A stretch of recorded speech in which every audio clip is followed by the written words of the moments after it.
So I've always been a bit of a misfit, sort of a dreamer, more artsy, like a musician, never really the type to wear a suit and go into a 9 to 5 corporate job. Which is why creative spaces and agencies really appeal to me. There's all these eccentric people and this great relaxed work culture where I can go on wearing jeans and listening to music while I worked. And it's probably the reason I stayed in that industry for so long. But it wasn't all team lunches and ping pong tables. I mean, agency life could be extremely brutal. Long hours, difficult clients, and working with unreasonable timelines and unreasonable briefs under unreasonable circumstances. So I think you really have to have thick skin to survive them, which is why so many people bounce around or leave, even back then and even now.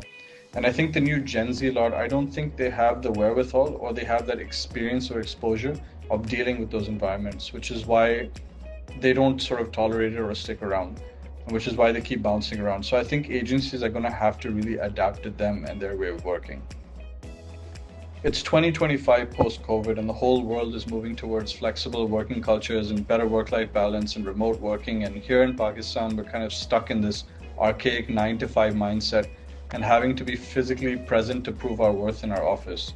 So the new generation of workers is just never going to adjust to this culture because they've never grown up with it. So if agencies are going to want to attract such people or the youth, they're really going to have to figure out what makes them tick. And they're going to have to invest in giving them a different kind of culture, a different kind of space, and give them the trust and the autonomy to work the way they want to work. Obviously, in exchange for, outstanding work.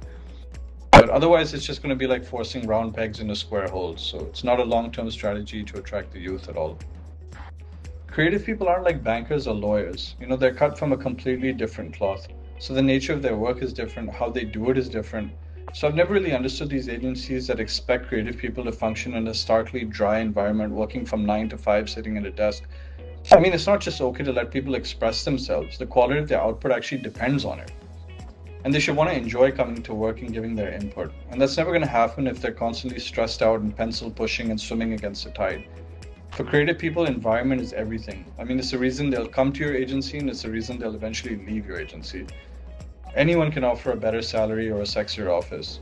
What does your agency really offer the new generation? And why should they come to you? It's something agencies really need to think about.